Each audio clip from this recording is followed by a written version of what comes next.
Hi everyone. ಸಂಜೆಯ ಹಸಿವಿಗೆ tea ಜೊತೆಗೆ ತುಂಬಾ ಹೆಲ್ದಿಯಾದಂತಹ ಮತ್ತು ರುಚಿಕರವಾದಂತಹ 10 ನಿಮಿಷದಲ್ಲಿ ಮಾಡಬಹುದಾದಂತಹ ಮಂಡಕ್ಕಿ ಒಗ್ಗರಣೆ, ಇಲ್ಲ ನಮ್ಮ ಕಡೆ ಸ್ಟೈಲಲ್ಲಿ ಹೇಳ್ಬೇಕಾದ್ರೆ ಕಡಲೆಪುರಿ ಒಗ್ಗರಣೆ. ಏನೇನು ಬೇಕು ಅಂತ ನೋಡೋಣ ಬನ್ನಿ. ಅರ್ಧ ಕಪ್ ಆಗುವಷ್ಟು ಕಡಲೆಬೀಜ, ಸಾಸಿವೆ, ಕರಿಬೇವು, ಜಜ್ಜಿದಂತಹ ಬೆಳ್ಳುಳ್ಳಿ, ಒಣಮೆಣಸಿಕಾಯಿ, ಅರಿಶಿನ, ಚಿಲ್ಲಿ ಪೌಡ್ರು, ಉಪ್ಪು ಮತ್ತು 2 ಲೀಟ್ರಷ್ಟು ಕಡಲೆಪುರಿ ತೊಗೊಂಡಿದ್ದೀನಿ. ಮತ್ತು ಎಣ್ಣೆನ ಒಗ್ಗರಣೆಗೆ ಒಂದು 4 ಟೇಬಲ್ ಸ್ಪೂನ್ ಎಣ್ಣೆ ಸೇರಿಸಿದ್ದೀನಿ.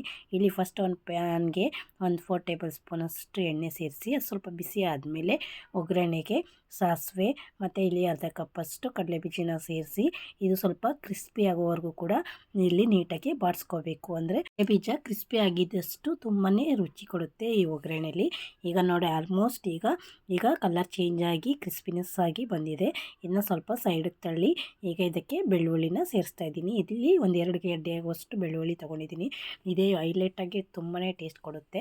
ಮತ್ತು ಕರಿಬೇವು ಸೇರಿಸಿದ್ದೀನಿ, ಬೆಳ್ಳುಳ್ಳಿನ ಜಜ್ಜಿ ಸೇರಿಸಿದ್ದೀನಿ, ತುಂಬಾ ರುಚಿ ಕೊಡುತ್ತೆ.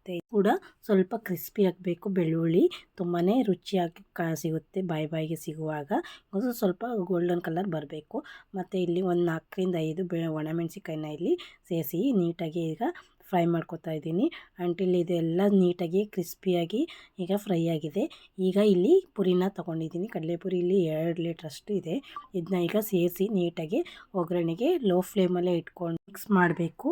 ಈಗ ಮಿಕ್ಸ್ ಮಾಡ್ತಾ ಬಂದು ಒಂದು 2 ಮಿನಿಟ್ಸ್ ಮಿಕ್ಸ್ ಮಾಡಿದ ನಂತರ ಇದಕ್ಕೆ ಒಂದು 1/4 ಟೇಬಲ್ ಸ್ಪೂನಷ್ಟು ಅರಿಶಿನ ಪುಡಿ ಮತ್ತು ಒಂದು 1/4 ಟೇಬಲ್ ಸ್ಪೂನಷ್ಟು ರೆಡ್ ಚಿಲ್ಲಿ ಪೌಡರ್ ಮತ್ತು ರುಚಿಗೆ ತಕ್ಕಷ್ಟು ಉಪ್ಪನ್ನು ಇಲ್ಲಿ ಸೇರಿಸಿದ್ದೀನಿ. ಇಲ್ಲಿ ನಿಮಗೆ ಖಾರಕ್ಕೆ ಅನುಗುಣವಾಗಿ ಸ್ಪೈಸಿ ನೋಡಿಕೊಂಡು ಇಲ್ಲಿ ರೆಡ್ ಚಿಲ್ಲಿ ಪೌಡರ್ನ ಸೇರಿಸ್ಕೋಬೋದು. ಉಪ್ಪು ಒಂದು 1/4 ಟೇಬಲ್ ಸ್ಪೂನ್ ಅಷ್ಟಾದರೆ ಸಾಕಾಗುತ್ತೆ. ಇದು ನಾನು ತೊಗೊಂಡಿರೋದು ಈಗ ಕಡಲೆಪುರಿ ತೊಗೊಂಡಿದ್ದೀನಿ. ಸಾಲ್ಟು ಕಡಲೆಪುರಿನೂ ಸಿಗುತ್ತೆ. ಸಾಲ್ಟ್ ಆದರೆ ಸ್ವಲ್ಪ ನೋಡಿ ಹಾಕ್ಕೊಳ್ಳಿ. ಸ್ವೀಟ್ ಆಗಿರೋದ್ರಿಂದ ರುಚಿಗೆ ತಕ್ಕಷ್ಟು ಇಲ್ಲಿ ಸೇರಿಸ್ಕೊಂಡಿದ್ದೀನಿ.